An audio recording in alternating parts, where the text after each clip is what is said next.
নমস্কার সম্মানীয় দর্শক মণ্ডলী, 31শে ডিসেম্বর 2025 এই তারিখটা অত্যন্ত গুরুত্বপূর্ণ, কারণ আইটিআর ফাইলিং এর ক্ষেত্রে 31শে ডিসেম্বর অত্যন্ত গুরুত্বপূর্ণ। চার্টার্ড অ্যাকাউন্টরা ইতিমধ্যেই সতর্ক বার্তা দিয়েছেন যে এই তারিখের পর আর রিভাইজড বা সংশোধিত রিটার্ন ফাইল করা যাবে না। কিন্তু সমস্যাটা অন্য জায়গায়। যদি আয়কর দপ্তর আপনার রিটার্ন প্রসেস করতে দেরি করে, তবে আপনি এক বড় ফাঁদে পড়তে পারেন। আজকের এই প্রতিবেদনে বন্ধুরা আলোচনা করব যে 31শে ডিসেম্বরের পর আপনার আয়কর রিটার্নে যদি কোনো ভুল ধরা পড়ে, তাহলে আপনার আর কি কি বিকল্প খোলা থাকবে। তো চলুন মূল আলোচনায় যাই। আয়কর নিয়ম 2025-2026 অ্যাসেসমেন্ট ইয়ারের জন্য রিভাইজড এবং ডিটেইলড আইটিআর জমা দেওয়ার শেষ তারিখ হলো 31শে ডিসেম্বর 2025। এখন সমস্যা হলো, বহু করদাতা মূল রিটার্ন বা অরিজিনাল আইটিআর এর ক্ষেত্রে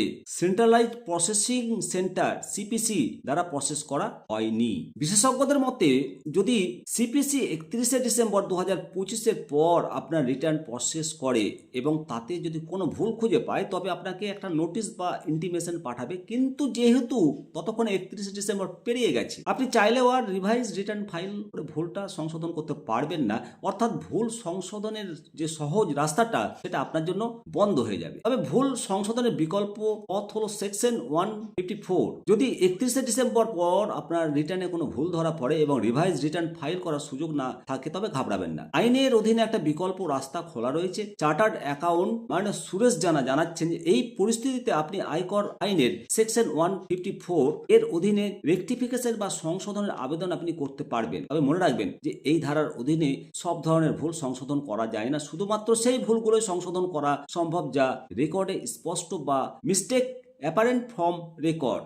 উদাহরণস্বরূপ, যোগ বিয়োগে ভুল, গাণিতিক ত্রুটি, ভুল ট্যাক্স, ভুল সুদ গণনা, টিডিএস ক্রেডিটের অমিল, লসের বা ক্ষতির হিসেব ভুলভাবে ক্যারি ফরওয়ার্ড করা। নতুন দাবি বা জটিল আইনি বিতর্ক এই প্রক্রিয়ার মাধ্যমে সমাধান করা যাবে না। সাধারণত ইন্টিমেশন লেটার পাওয়ার 4 বছরের মধ্যে এই আবেদন করা যায়। অনেকে ভাবতে পারেন যে আইটিআরইউ ফাইল করে সমস্যার সমাধান করবেন, কিন্তু এখন একটা বড় শর্ত আছে। আইটিআরইউ আপডেট রিটার্ন শুধুমাত্র তখনই ফাইল করা হয় যখন আপনি অতিরিক্ত কর বা ট্যাক্স দিতে ইচ্ছুক হন। তবে রিফান্ড দাবি করা যাবে না। আপনি যদি ট্যাক্স রিফান্ড পাওয়ার আশা করেন, তবে আইটিআরইউ ফাইল করতে পারবেন না। ক্ষতি বা লস দেখানোর জন্য এটি ব্যবহার করা যায় না। অতিরিক্ত খরচ, আইটিআরইউ ফাইল করলে আপনাকে অতিরিক্ত কর এবং জরিমানা দিতে হতে পারে। অনেক সময় দেখা যায় যে আয়কর দপ্তর সময় মতো রিটার্ন প্রসেস করেনি। আইনের নিয়ম অনুসারে সিপিসির কাছে রিটার্ন প্রসেস করার জন্য 2025-2026 অর্থবর্ষ শেষ হওয়ার পর থেকে 9 মাস সময় থাকে।